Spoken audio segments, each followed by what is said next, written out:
Hello everyone, I welcome you all once again to my education channel प्रभावी education hub. Chapter 16 जो हमने शुरू किया था अभी एंड इसमें बेसिकली तीन लेवल पे इमरजेंसी बताई जाती है इमरजेंसी प्रोविजंस के अंतर्गत। वो है 352 national emergency and 356 president rule, जो कि ऑलरेडी हमने इन दोनों को कवर कर लिया है। आज 360 को कवर करेंगे। 360 में फाइनेंशियल इमरजेंसी है। This is also important provision under emergency provisions, तो इसको जानेंगे बड़े ही डिटेल में। इससे पहले बता दूं कि आप चैनल पर नए हैं तो सब्सक्राइब कर लें, बेल आइकन को प्रेस कर लें, ताकि आपको यूज़फुल एंड यूपीएससी के लिए, स्पेशली सिविल सर्विसेज के लिए यूज़फुल कंटेंट मिलता रहे। एक सीरीज़ है मेरी इंडियन इकोनॉमी की, जो कि बहुत ही इंपॉर्टेंट है अगर आप यूपीएससी की या फिर स्टेट सिविल सर्विसेज की तैयारी करते हो। मैंने यहाँ पे इसको कवर कर दिया है 57 आवर्स में, तो आप चाहो तो इसको 5 दिन में कंप्लीट कर सकते हो। भाई साहब कुछ भी नहीं छोड़ा मैंने, वो चाहे आप मेंस पर्सपेक्टिव से देखो या फिर प्रीलिम्स पर्सपेक्टिव से। मैंने इसका जो की एरिया है, जो जीस्ट है, ठीक है, इस कोर्स में मैंने निकाल के रख दिया है and it's up to you कितनी बार आप रिवाइज़ करते हो। रिवीजन के लिए पीडीएफ भी अवेलेबल है। जितनी बार रिवाइज़ करोगे उतना ही आपके दिमाग में बिल्कुल बैठ जाएंगी चीज़ें, तो ज़रूर देखना इसको। एंड चलिए आगे बढ़ते हैं। इसमें लास्ट पार्ट है ये इमरजेंसी प्रोविज़न का, चैप्टर 16 इसके बाद ख़त्म हो जाएगा। छोटा वीडियो रहेगा ये। फाइनेंशियल इमरजेंसी हम लोग डिस्कस कर रहे हैं, जिसको रखा गया अंडर आर्टिकल 360। ठीक है, अब जानते हैं कि क्या ग्राउंड्स होते हैं जिस पे प्रेसिडेंट फाइनेंशियल इमरजेंसी लगाते हैं। तो इसके ग्राउंड्स जान लेते हैं। तो आर्टिकल 360 है ये, जो कि फाइनेंशियल प्रोविजन से रिलेटेड, फाइनेंशियल इमरजेंसी से रिलेटेड प्रोविजंस के बारे में है। यहाँ पे कहा गया है कि प्रेसिडेंट को पावर है कि वो जब भी सेटिस्फाई होते हैं विथ ए सिचुएशन, कि भाई ऐसा सिचुएशन एराइज हो गया है कि जो फाइनेंशियल स्टेबिलिटी है या फिर क्रेडिट है इंडिया की, और या फिर इंडिया के किसी भी पार्ट में, जो कि इंडिया की टोटल टेरिटरी है, किसी भी पार्ट में ऐसा उनको लगता है प्रेसिडेंट को कि ऐसा सिचुएशन आ गया है कि फाइनेंशियल स्टेबिलिटी या फिर क्रेडिट इंडिया की अब खतरे में है, थ्रेटेंड है, तो वो फाइनेंशियल इमरजेंसी लगा देते हैं। ठीक है, नेक्स्ट है 38 अमेंडमेंट एक्ट। अमेंडमेंट किया गया था किसके द्वारा? आई होप आपको पता होगा, इंदिरा सरकार के द्वारा। इंदिरा गांधी उस समय काफ़ी निरंकुश शासक बन रही थी एंड डेमोक्रेसी को बिल्कुल उन्होंने बहुत सारे अमेंडमेंट्स, स्पेशली 38 वाला ला के इसको चेंज किया था। 42, 38 ये सब उन्हीं के अमेंडमेंट हैं।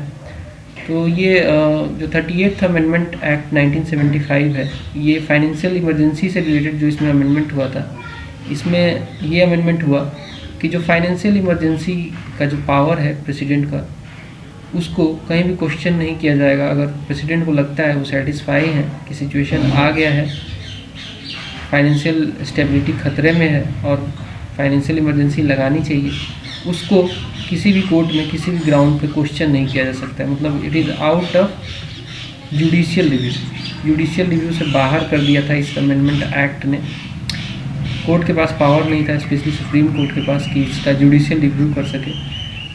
इसको जल्दी ही हटा दिया गया, 1978 में ही हटा दिया गया, जब मोरारजी देसाई की सरकार आई। मोरारजी देसाई की सरकार बेसिकली जीत के आई 1977 के इलेक्शंस में, क्योंकि इंदिरा ने ऑलरेडी इतने मिसयूज कर लिया था एंड लोग खफा थे, इमरजेंसी लगा दी थी इन्होंने, तो डेफिनेटली इनकी सरकार तो गिरनी ही थी। और मोरारजी देसाई की जनता सरकार चुन के आई।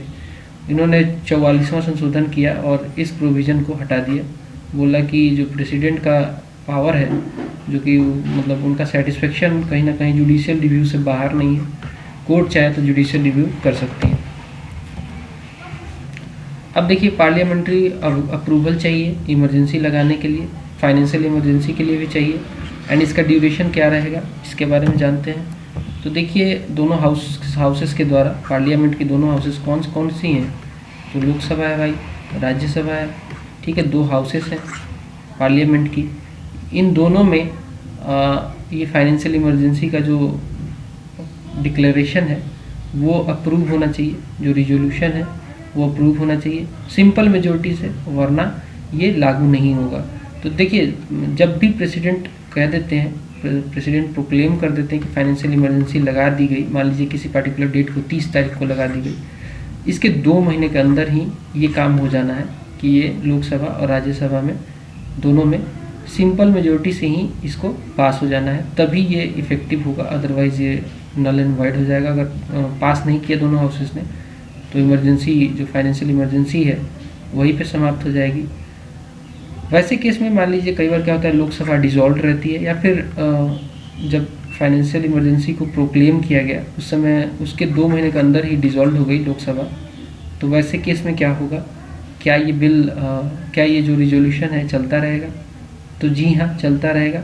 During the period of 2 months में अगर डिसोल्यूशन हो जाता है या फिर पहले से ही डिसॉल्व है लोकसभा, तो ये बिल, ये जो इमरजेंसी है सर्वाइव करती है until 30 days from the first sitting of Lok Sabha. जब लोकसभा का फिर से री इलेक्शन होता है, लोग चुन के आते हैं एंड पहली सिटिंग करते हैं, वहाँ से 30 दिन आगे तक ये चलती रहेगी।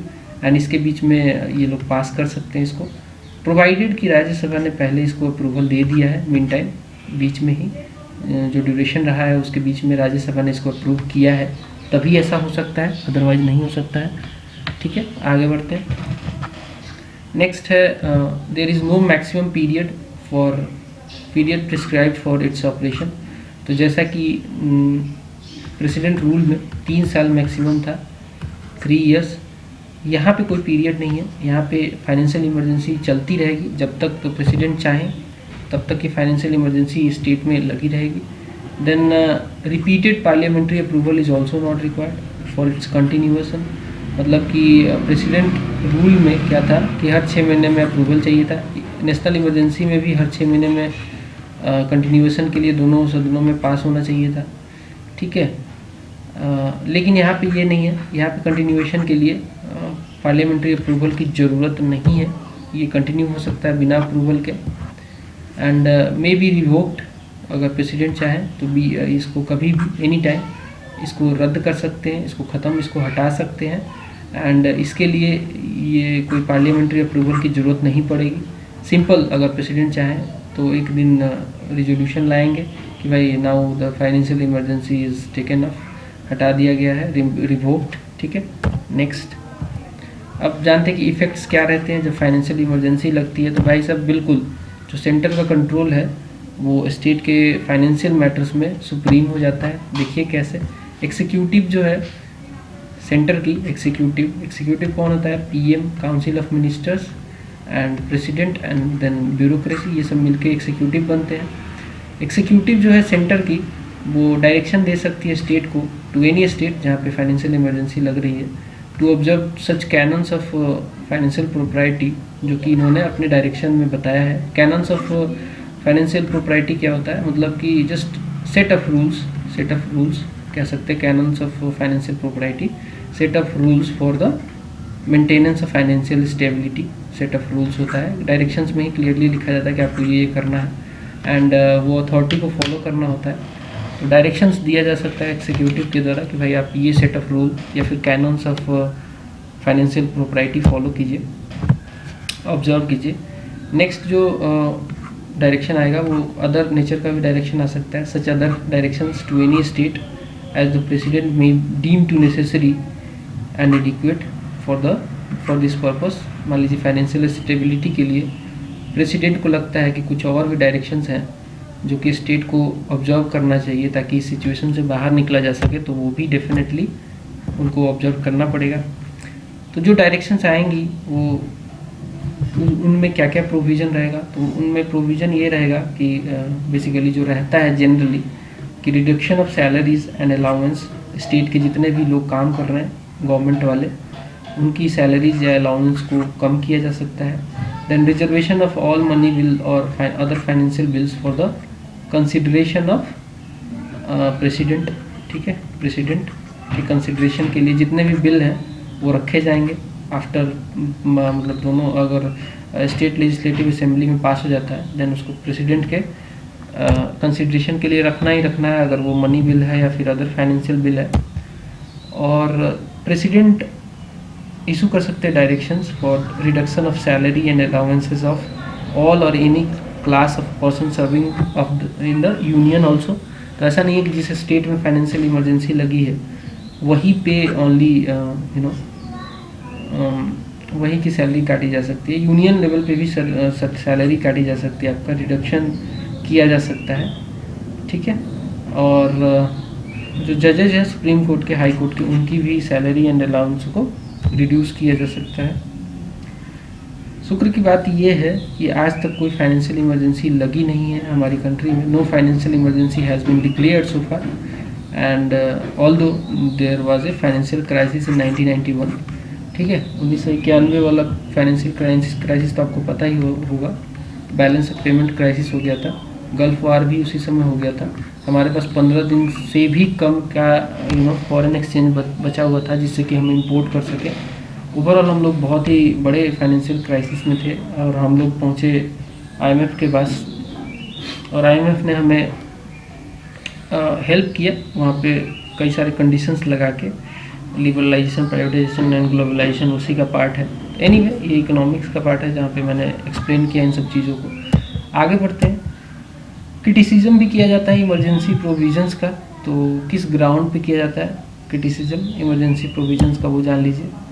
तो पहला ग्राउंड जो है बेसिकली ये जो ग्राउंड निकल के आते हैं, ये जो कॉन्स्टिट्यूएंट मेंबर थे कॉन्स्टिट्यूएंट असेंबली के, उन्होंने ही बोला था, ऐसी बातें कही थी और ये ऐसे इन तरीक़ों से क्रिटिसाइज़ किया था जो मैं अभी बताने वाला हूँ आपको। तो पहला जो क्रिटिसिज्म था उनका, वो कहते थे कि फेडरल कैरेक्टर जो है कॉन्स्टिट्यूशन का वो डिस्ट्रॉय हो जाएगा, कहीं ना कहीं यूनियन की तरफ हम लोग बढ़ जाएंगे and union will become all powerful. जो सेंट्रल लेवल की गवर्नमेंट होती है वो इमरजेंसी प्रोविजंस की वजह से सुप्रीम हो जाती है, बहुत ज़्यादा पावरफुल हो जाती है एंड जो फेडरल कैरेक्टर है हमारी कंट्री का वो कहीं ना कहीं डिस्ट्रॉय हो जाता है, जो कि ठीक नहीं है। फेडरल कैरेक्टर की वजह से कोऑपरेशन आता है स्टेट्स का और यही नेचर है हमारा। तो लेकिन ये इमरजेंसी प्रोविज़न की वजह से ये सब बर्बाद हो जाता है। दूसरा जो क्रिटिसिज्म आता है उसका ग्राउंड है द पावर्स ऑफ स्टेट मतलब यहाँ पे एज ए होल बात कर रहे हैं, both the union and the units will entirely be concentrated in the hands of union executive. तो ये होता ही है एंड बाकी एग्जीक्यूटिव सब रद्द हो जाते हैं, सस्पेंड हो जाते हैं। President will become a dictator, तो होता ही है, प्रेसिडेंट रूल जब लगता है तो प्रेसिडेंट डिक्टेटर की तरह दिखने लगते हैं एंड रिपब्लिक कंट्री में डिक्टेटर का होना एक अच्छी बात नहीं है। Then financial autonomy of the state will be nullified, जैसा कि अभी फाइनेंशियल इमरजेंसी में मैंने आपको बताया था। नेक्स्ट है fundamental rights will become meaningless and as a result the democratic foundations of the constitution will be destroyed. तो जैसा कि जब नेशनल इमरजेंसी लगती है तो कैसे आपने देखा था कि फंडामेंटल राइट्स अंडर आर्टिकल 19 या फिर अदर भी फंडामेंटल राइट्स जो कि आर्टिकल 359 में के द्वारा उनका जो इन्फोर्समेंट है वो ख़त्म कर दिया जाता है। All the things we have covered, ठीक है। तो ये ग्राउंड्स हैं जिस पे क्रिटिसिज्म किया जाता है इमरजेंसी प्रोविजंस को। एंड फंडामेंटल राइट्स जाते हैं तो यार कोई भी कंट्री बहुत ही कष्ट में आ जाती है। Fundamental rights are important, that is why they are called fundamental because they are basic and their importance is very high। तो इस वजह से अगर इन सब चीज़ों में कोई प्रॉब्लम आती है तो डेफिनेटली दिक्कत तो आती है कंट्री को। एनीवे यहाँ पे हमने कवर किया इमरजेंसी प्रोविज़न को, ठीक है। और अगले चैप्टर में 17th को शुरू करेंगे, चैप्टर 17।